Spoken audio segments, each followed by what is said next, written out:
All right, good morning, everybody. It's good to be here in Tallahassee at the Capitol this morning. It's not a good day if you don't start with Commissioner Glass. Good to see you again this morning. Also, honored to be joined this morning by our statewide prosecutor, Brad McVeigh, Tallahassee Police Chief Revel, and Guillermo Vallejo from our statewide prosecution office, who was lead, did a terrific job on the case we're announcing this morning. So this morning we're announcing that we've got convictions and very long sentences for a couple defendants here in Tallahassee that were engaged in a large-scale cocaine trafficking operation. The message today is, you know, these two individuals, Delmatrice Rogers and Lasagna Savage, they both had priors, and Delmatrice, I believe, had been convicted on 5 prior felonies and released. So these individuals, they started as street-level drug dealers.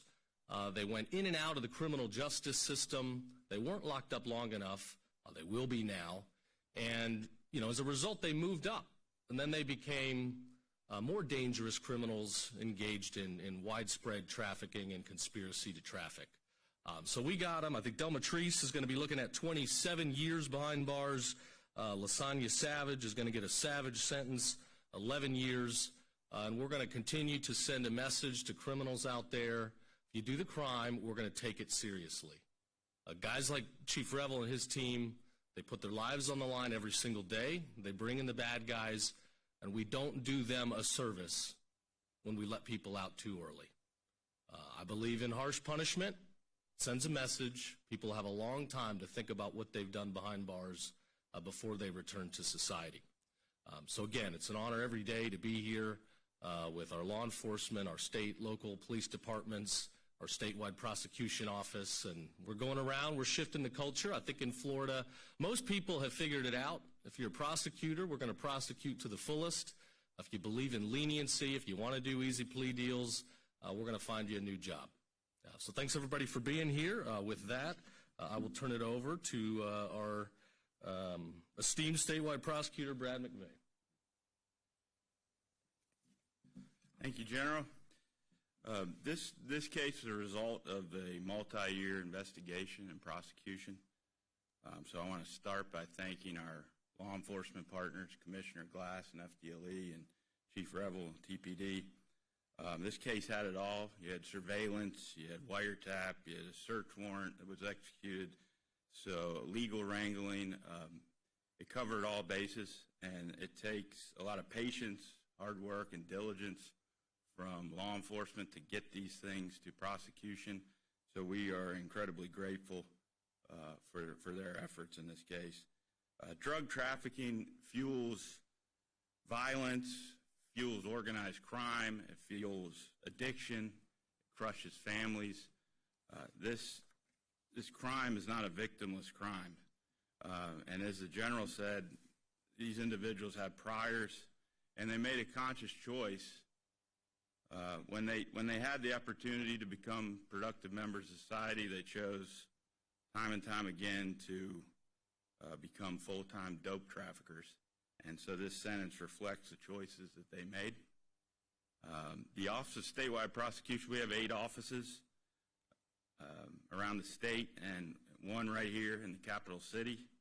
And it is our mission to protect this community and make it safer, and we will continue to do that by going after the most violent and dangerous criminals, drug traffickers, child predators, organized crime. We will continue to fight to make the capital city the safest it possibly can be. With that, turn it over to Commissioner Glass, I believe. Thank you. Well, good morning. I'm FDLE Commissioner Mark Glass, and I just want to say thank you to Chief. I appreciate your detectives working diligently on this case with us. And General, thank you for having us being here today to talk about this. You just heard the statewide prosecutor tell you this is not going to be tolerated. This is the free state of Florida. It's a law and order state. This case is multi-year. It went back in 2020. We're talking about 42 different people got arrested, or pled out or rolled or sung like a canary to somebody else. And that's how we rolled up the chain to get to these last two to get convicted here. To kind of give you an idea of that is Rogers was found with 200, he was found guilty of conspiracy to traffic cocaine, trafficking 200 to 400 grams of cocaine and 2 counts of selling cocaine. Savage was found guilty of conspiracy to traffic cocaine and maintaining a drug house. Now, this may sometimes will seem like a smaller amount, but 400 grams is not a small amount, but it may seem like that. But you're talking about a lifetime of crime and pushing this toxic chemical throughout our communities. I will tell you with the chief, Sheriff of Gaston County, Sheriff of Leon County, North Florida HIDA, which was a key player in all this, U.S. Marshals, all the different players we had working on this case over a period of time with your Florida special agents made this come to fruition. But that's working hand in hand with your Office of Statewide Prosecution. They are the unsung heroes in this. They have to take it to court and put this, said this the other day in another press conference. They remember us because we put them in jail, but the prosecutors put them in prison. Let that sink in. So our prosecutors are out there on the front lines, maybe not kicking in the doors, but they're there with us. They talk through this whole process with us. We put strong cases together, and just because it started in 2020, so all those who are listening, if you're listening and you've done something even beyond that time, just because it started in 2020 and you sold something to somebody, do not think that they're honest who you sold it to, because they're going to roll faster than they can when they get in trouble. And then that's going to give us tips and leads to come after you. So I suggest you stop the shenanigans you're doing, quit doing what you're thinking you're trying to sell and try to make a quick buck, make an honest buck, and get yourself cleaned up. We have plenty of opportunity in this area here to help you get cleaned up out of that type of lifestyle, but I suggest you stop that. And with that, sir, I'm going to turn it back over to you. Chief, you want to say anything? Sure. Thank you. So, good morning. I am Chief Rebel of the Tallahassee Police Department. Thank you, General, and all my esteemed colleagues for joining us here. Thank you all for being here. Today's announcement really represents the kind of work that happens in law enforcement agencies across this country. When we come together for a shared purpose and for that shared commitment to public safety, it's our community that wins. The successful outcome of this case reflects a strong coordination among our federal, state, and local partners, including the Florida Department of Law Enforcement, the Leon County Sheriff's Office, United States Marshal Service, North Florida HIDA, statewide prosecutors, and everybody that was involved. But what I want to point out is that task forces like this matter, and they make a difference. They allow agencies to combine investigative tools, intelligence, and the resources in a way that ensures these complex cases are built thoroughly and prosecuted successfully.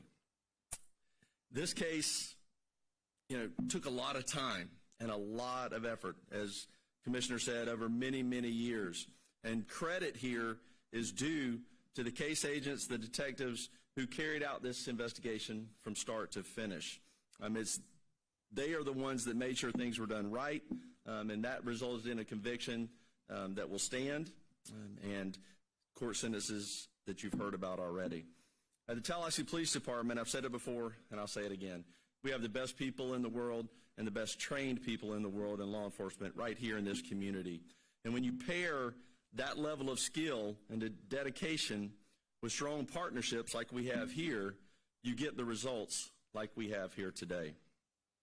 The sentences imposed in this case demonstrate the justice system's commitment to dismantling organized drug trafficking operations and protecting public safety across jurisdictions.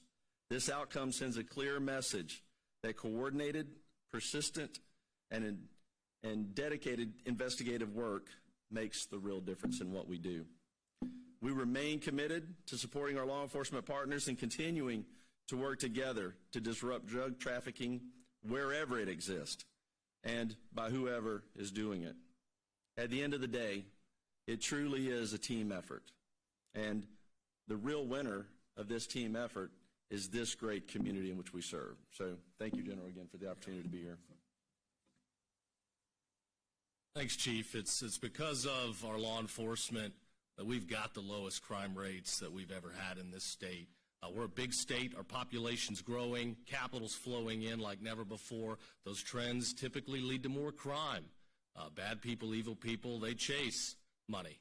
But not in Florida, because we set the stage. These guys, they enforce rule of law, and then our prosecutors like Guillermo here, they work their tail off to put people away for a long time. So, Guillermo, I'll let you say a few words if you'd like. Good morning, everyone. I just want to echo what has been said here. This is a complete team effort, a team victory. It starts with the leadership and tone set at the top with the Attorney General, with our outstanding statewide prosecutor, Brad McVeigh, our Chief Assistant, Brian Fernandez, and my trial partner in this case, Reed Haley. Suffice it to say that the defendants here tried to delay justice by playing games, but justice was delayed, but it wasn't denied, and they're going to get the sentence that they deserved.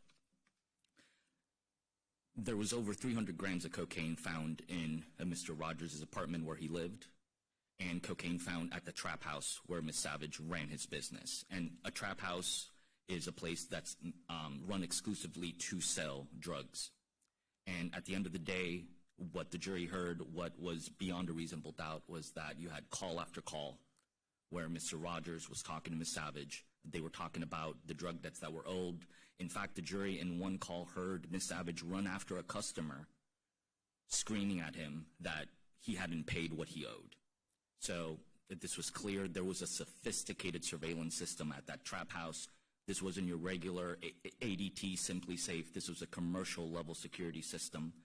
And in a surreal moment when law enforcement came in to execute that search warrant, they saw their marked units outside in the big screen TV that showed all the inside and outside cameras. So they knew exactly what they were doing. And I would just finish, because I wouldn't be remiss if I said that for a lot of people, they think, well, drug sales, drug trafficking, that's a victimless crime. It's anything but victimless. This destroys communities, it tears apart families, and it leads to violence. And in Florida, that is just not tolerated. So with that, I'll turn it back to the Attorney General.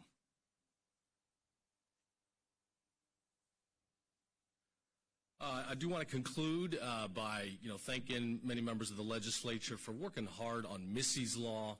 For those of you who don't remember, a tragic situation here where an individual was convicted by a jury of child molestation.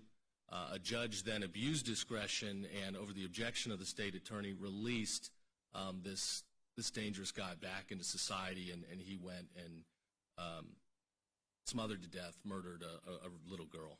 It's tragic. This should never happen. Somebody that's a violent offender, somebody that is found guilty by the trier of fact, should never be allowed to walk freely into society. So we're going to tie up this loophole. It shouldn't exist in the first place. It's terrible that we had to have this tragedy occur, but if there's any good to come out of it, it's pushing forward with some good legislation. With that, time for a few questions, if anybody has.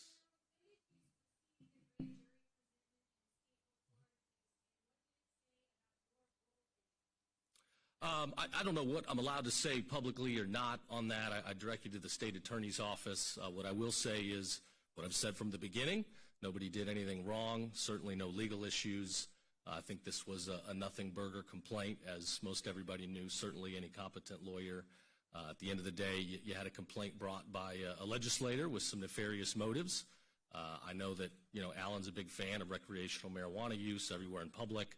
The state took a policy position to oppose that, and the state was victorious. We protected the state from, tens or hundreds of millions in harm to criminal justice system, health care, you name it. So at the end of the day, I think it's a good result. We're tired of the distractions. We're here to put bad guys and predators away. Yes, ma'am, in the back.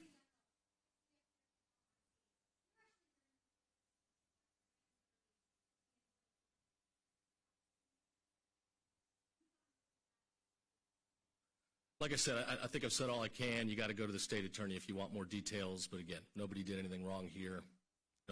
No indictments are out as far as I'm aware of. Yeah, was there another hand in the back?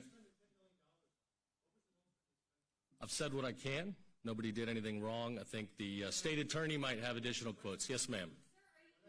I'm right here in the back.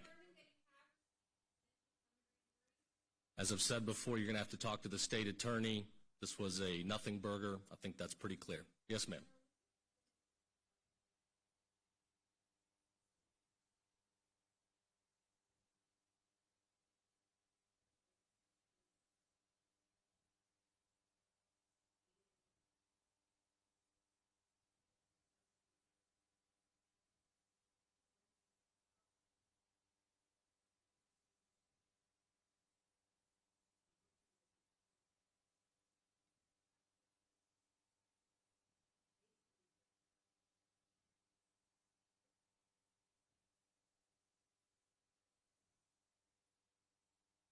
Sure. The question is about the validity of signatures for the Smart and Safe recreational marijuana campaign.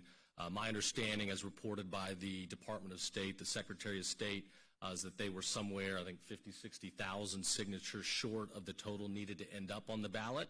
As far as my office's efforts to prosecute against fraudulently produced signatures, we believe in election security. We've got the #1 election integrity unit in the country. Our ballot, our Constitution is sacred. The law is the law. If somebody wants to get on the ballot, they've got to have about 880,000 signatures here. Many of them were getting dinged as fraudulent signatures. We were hearing from members of the public that they had not submitted the signatures that were on file. So at the end of the day, they didn't hit the number. Therefore, my office moved to withdraw the argument from the Supreme Court. I don't believe they've ruled on that yet, so they may still want to look at whether or not the ballot summary is indeed valid to go on the ballot. But at the end of the day, not enough signatures to go on the ballot. Yes, sir. Hold on. I'm going to go to somebody else. You've had a turn. Thank you.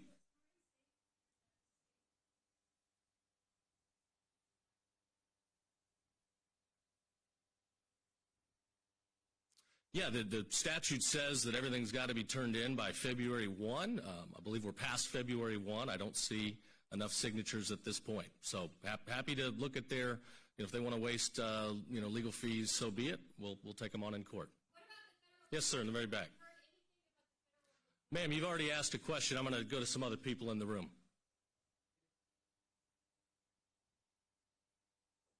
I'm sorry, I can't hear you. Can you speak a little louder?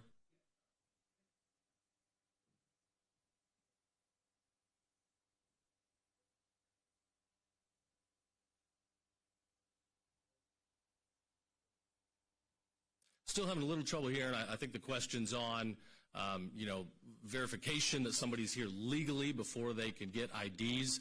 Here in Florida, you cannot get an ID being an illegal alien. I'm not sure about the specific bill, but I'm supportive of any effort to further protect our citizens and make sure that people are not getting behind the wheel of a car if they're not here legally. We saw some tragic situations across the country where people were not just given IDs in California, but they were given tractor-trailer IDs, which require a heightened level of training and skill. Some individuals were given these IDs without even being able to speak English. That can't happen. You've got to be able to speak English and read road signs on the roads in order to be around, our families that are just trying to go about their daily lives. And we've actually brought a lawsuit in the Supreme Court against California on their decision to do that. Because they can be a sanctuary state. They can bring in illegals. They can do all that. I mean, it's wrong, and it is illegal, but it also hurts us. So they need to be held accountable, and I hope the United States Supreme Court will step in. Yes, ma'am.